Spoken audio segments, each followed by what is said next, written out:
Welcome to Drum LCK. My name is John, and I'm the author of Paradiddle Bootcamp. And today I'm going to teach you how to actually use your paradiddles. Let's go.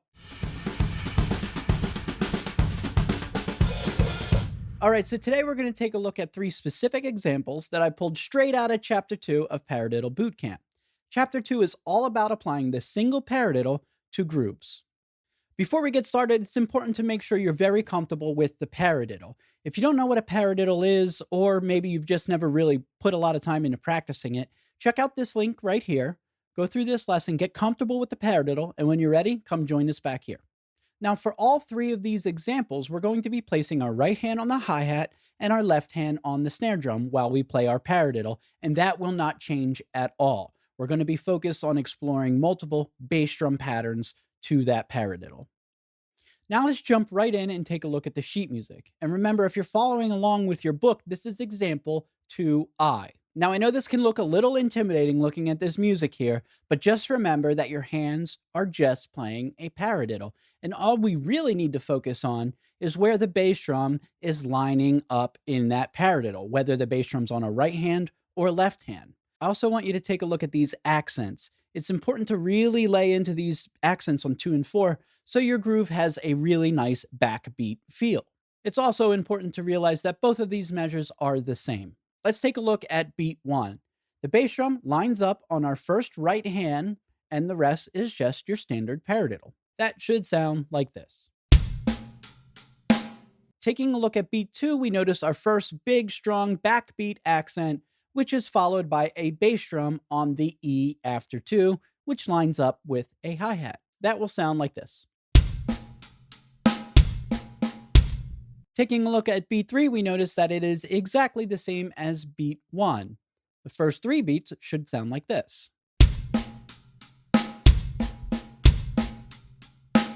And finally, we wrap up the exercise on beat 4 with a strong accented backbeat on 4 and a bass drum on the and after 4. Now notice right here, this is telling you that this bass drum lines up with the left hand. These exercises, as the book goes, get harder and harder by placing more bass drums between the left hand and right hand. Put it all together and it should sound like this.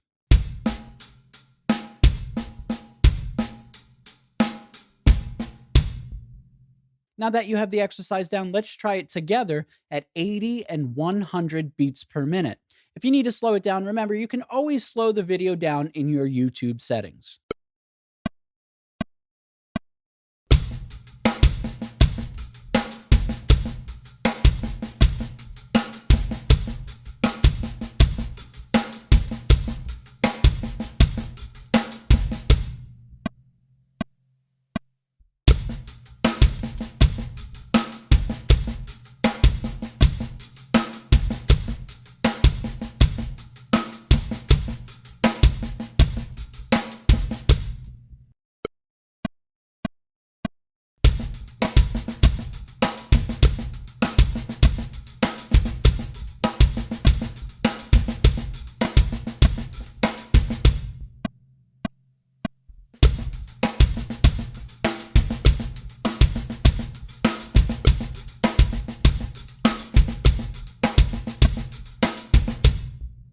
So now let's skip ahead in chapter 2 to exercise 2Q.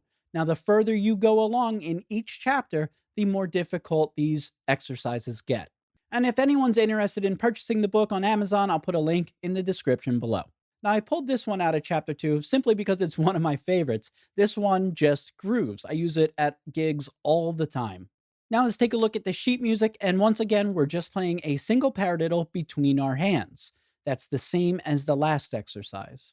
Now looking at beat 1, we notice that there's a bass drum on the downbeat and on the after 1. That should sound like this.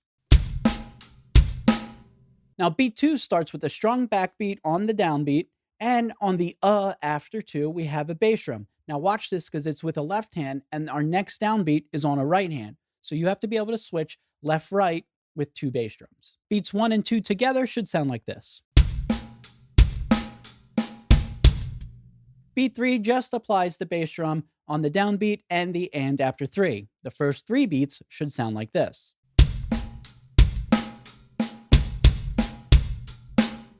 And finally, we wrap up beat 4 with the bass drum on the and after 4, just like in the last exercise. And once again, it lands on a left hand. Put it all together and it should sound like this.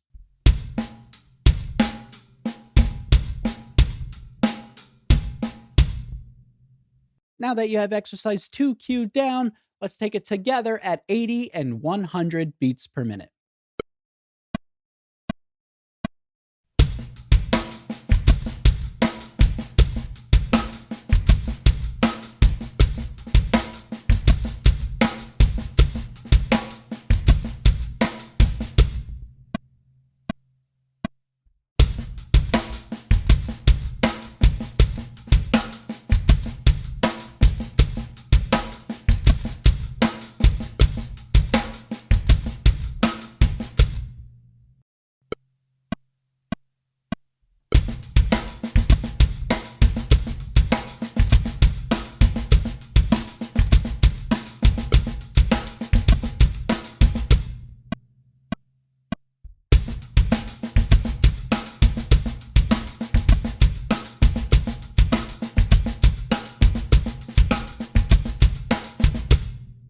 All right, let's continue to skip ahead in chapter 2 of Paradiddle Bootcamp to exercise ZH.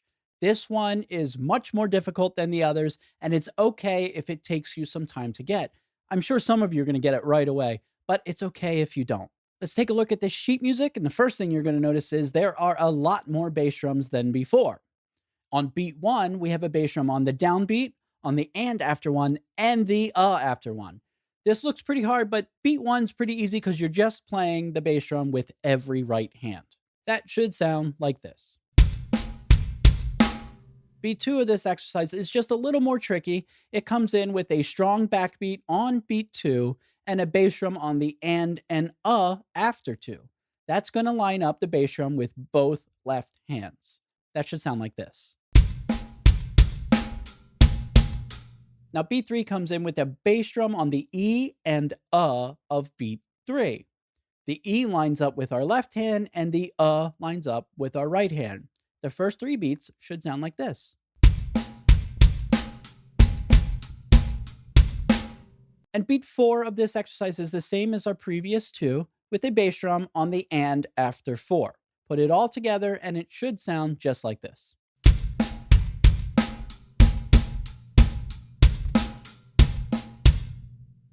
Now that you have exercise ZH down, let's take it together at 80 and 100 beats per minute. If you need to slow it down, remember, you can always slow the video down in your YouTube settings.